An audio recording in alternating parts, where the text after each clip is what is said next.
ಬೆಳಗಿನ ತಿಂಡಿಗೆ ನುಗ್ಗೆ ಸೊಪ್ಪು, ಕಳ್ಳೆಕಾಳು, ಹಳಸಿನ ಬೀಜ ಬೇಯಿಸ್ಕೊಂಡು ತಿಂತಾ ಇದ್ರೆ ಇದು ಟೇಸ್ಟ್ ಅಲ್ಲ ರೀ, ಇದು ಔಷಧಿಯ ಗುಣತತ್ವ ಹೊಂದಿರುವ ಪದಾರ್ಥಗಳು.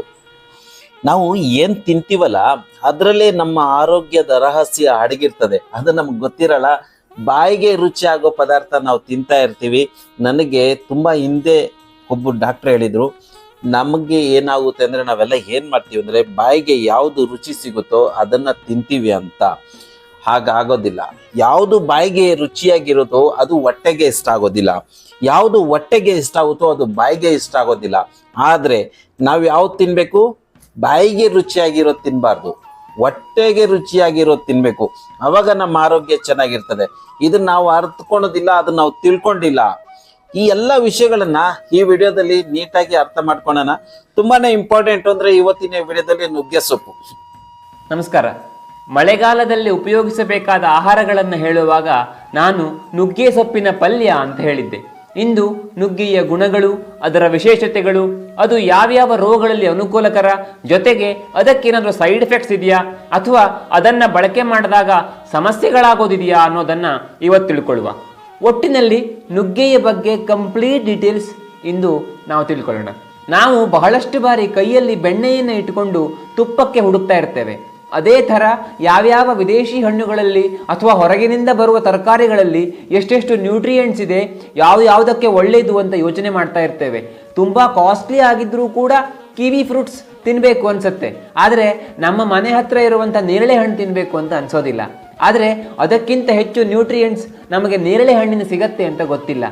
ಹಾಗೆ ನುಗ್ಗೆ ಸೊಪ್ಪು ಕೂಡ ಅತ್ಯಂತ ದೊಡ್ಡ ಪ್ರಮಾಣದಲ್ಲಿ ಔಷಧಿ ಗುಣಗಳನ್ನು ಹೊಂದಿರುವಂಥ, ನ್ಯೂಟ್ರಿಷನ್ ವ್ಯಾಲ್ಯೂ ಇರುವಂಥ ಹಸಿರು ಆಹಾರ. ಇದರಲ್ಲಿ vitamin A, B, B1, B2, B3, C, calcium, copper, fat, iron, magnesium, phosphorus, potassium, protein, zinc ಹೀಗೆ ಹಲವಾರು ರೀತಿಯ ವಿಟಮಿನ್ಸ್ ಮತ್ತು ಮಿನರಲ್ಸ್ ಇವೆ. ಇಂಥ ಗಿಡಮೂಲಿಕೆಗಳಲ್ಲಿ ಇರುವಂತಹ ಸಾರವನ್ನು ಎಕ್ಸ್ಪೋರ್ಟ್ ಮಾಡುವಂಥ ಕಂಪನಿಯ ಒಬ್ಬರು ನನಗೆ ಹೇಳ್ತಾ ಇದ್ರು.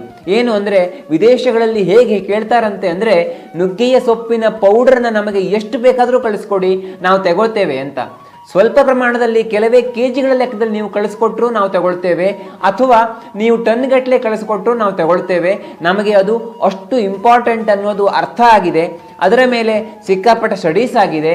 ಇದು ಎಲ್ಲ ರೀತಿಯಲ್ಲೂ ಇವತ್ತಿನ ಲೈಫ್ ಸ್ಟೈಲ್ಗೆ ಅನುಕೂಲಕರ ಆಗಿರುವಂಥ ಔಷಧ ಅಂತ ನಮಗೆ ಗೊತ್ತಾಗಿದೆ ಅಂತ ಅವ್ರು ಕೇಳ್ತಾರಂತೆ.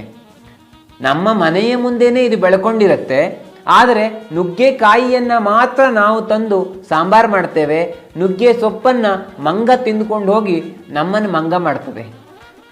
ಈಗ ಇದರಿಂದ ಏನೇನು ಪ್ರಯೋಜನಗಳಾಗ್ತವೆ, ಯಾವ್ಯಾವ ಸಮಸ್ಯೆಗಳಲ್ಲಿ ಇದು ಅನುಕೂಲಕರ ಅನ್ನೋದನ್ನು ತಿಳ್ಕೊಳ್ತಾ ಹೋಗುವ.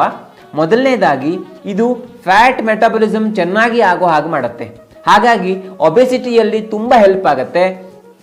ನಮಗೆ ಆಲಸ್ಯ ಕಡಿಮೆ ಆಗುತ್ತೆ. ಇದನ್ನು ಆವಾಗ ಬಳಕೆ ಮಾಡೋದ್ರಿಂದ ಸೆಕ್ಷುವಲ್ ಡೆಬಿಲಿಟಿ ಅಂದರೆ ಲೈಂಗಿಕ ದೌರ್ಬಲ್ಯ ಕಡಿಮೆ ಆಗುತ್ತೆ. BP ಯಲ್ಲಿ ಕೂಡ ಇದು ತುಂಬ ಹೆಲ್ಪ್ ಆಗುತ್ತೆ ಅನ್ನೋದನ್ನು ಇತ್ತೀಚಿನ ಸಂಶೋಧನೆಗಳು ಹೇಳ್ತವೆ. ಕಣ್ಣಿನ ಸಮಸ್ಯೆಗಳಲ್ಲಿ ತುಂಬ ಹೆಲ್ಪ್ ಆಗುತ್ತೆ. ಕಣ್ಣಿಗೆ ಇನ್ಫೆಕ್ಷನ್ ಆದಾಗ ಇದರ ಎಲೆಗಳ ಪೇಸ್ಟ್ ಮಾಡಿ ಇದನ್ನು ಕಣ್ಣಿನ ಮೇಲೆ ಅಪ್ಲೈ ಮಾಡ್ಕೊಳ್ಬೋದು.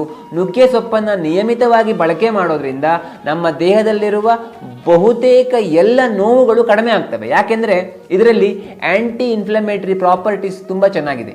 ಇದಕ್ಕೆ ರಕ್ತ ಶುದ್ಧಿ ಮಾಡುವ ಗುಣ ಇದೆ. ಹಾಗಾಗಿ ಇದು ಮೊಡವೆಗಳಿಗೆ, ಮುಖದ ಮೇಲಿನ ಕಪ್ಪು ಕಲೆಗಳನ್ನು ಕಡಿಮೆ ಮಾಡಲಿಕ್ಕೆ ತುಂಬ ಹೆಲ್ಪ್ ಆಗುತ್ತೆ. ಕೇವಲ ಹೊಟ್ಟೆಗೆ ತೆಗೆದುಕೊಳ್ಳೋದಷ್ಟೇ ಅಲ್ಲ, ಇದನ್ನು ಪೇಸ್ಟ್ ಮಾಡಿ ಅದಕ್ಕೆ ನಿಂಬೆ ರಸವನ್ನು ಹಾಕಿ ಆ ಪೇಸ್ಟನ್ನು ಫೇಸ್ ಪ್ಯಾಕ್ ಥರ ಅಪ್ಲೈ ಮಾಡಿಕೊಂಡ್ರೆ ಆ ಎಲ್ಲ ಸಮಸ್ಯೆಗಳು ಕಡಿಮೆ ಆಗ್ತವೆ. ಆವಾಗ ಇದನ್ನು ಅಡುಗೆಯಲ್ಲಿ ಬಳಕೆ ಮಾಡೋದ್ರಿಂದ, ಎಸ್ಪೆಷಲಿ ನುಗ್ಗೆ ಸೊಪ್ಪನ್ನು ಬಳಕೆ ಮಾಡೋದ್ರಿಂದ ಜೀರ್ಣಶಕ್ತಿ ಹೆಚ್ಚಾಗುತ್ತೆ. ದೇಹದಲ್ಲಿ ಅನವಶ್ಯಕವಾಗಿರುವಂಥ ಕೊಬ್ಬು ಅಥವಾ ಫ್ಯಾಟ್ ಕಡಿಮೆ ಆಗಲಿಕ್ಕೆ ಅನುಕೂಲ ಆಗುತ್ತೆ. ಸಿಹಿ ಪದಾರ್ಥಗಳನ್ನು ಹೆಚ್ಚು ಸೇವನೆ ಮಾಡಿರೋ ದಿನಗಳಲ್ಲಿ ಇದನ್ನು ಹೆಚ್ಚಾಗಿ ಬಳಕೆ ಮಾಡಿದರೆ ತುಂಬ ಹೆಲ್ಪ್ ಆಗುತ್ತೆ. ಆ ಸಿಹಿ ಪದಾರ್ಥಗಳ ಸೇವನೆಯಿಂದ ಆಗಬಹುದಾದಂಥ ಕೆಲವು ಕೆಟ್ಟ ಎಫೆಕ್ಟ್ಗಳು ಆಗದೇ ಇರೋ ಹಾಗೆ ಇದು ತಡೀತದೆ. ಇದನ್ನು ಆವಾಗ ಸೇವನೆ ಮಾಡೋದ್ರಿಂದ ಹಾರ್ಟಿಗೆ ಶಕ್ತಿ ಬರುತ್ತೆ, ಕಣ್ಣಿನ ಶಕ್ತಿ ಹೆಚ್ಚಾಗುತ್ತೆ, ಕಫ ಮತ್ತು ವಾತಗಳ ಸಮಸ್ಯೆಗಳು ಕಡಿಮೆ ಆಗ್ತವೆ. ದೇಹದಲ್ಲಿ ಪದೇ ಕಜ್ಜಿಗಳೇಳೋದು, ಬೊಕ್ಕೆಗಳೇಳೋದು ಇಂಥ ಸಮಸ್ಯೆಗಳು ಕಡಿಮೆ ಆಗ್ತವೆ. ಕ್ರಿಮಿ ಸಮಸ್ಯೆ ಇರುವವರಿಗಂತೂ ತುಂಬಾ ಧನ್ಯವಾದಗಳು doctor Vinayak sir. Thank you so much.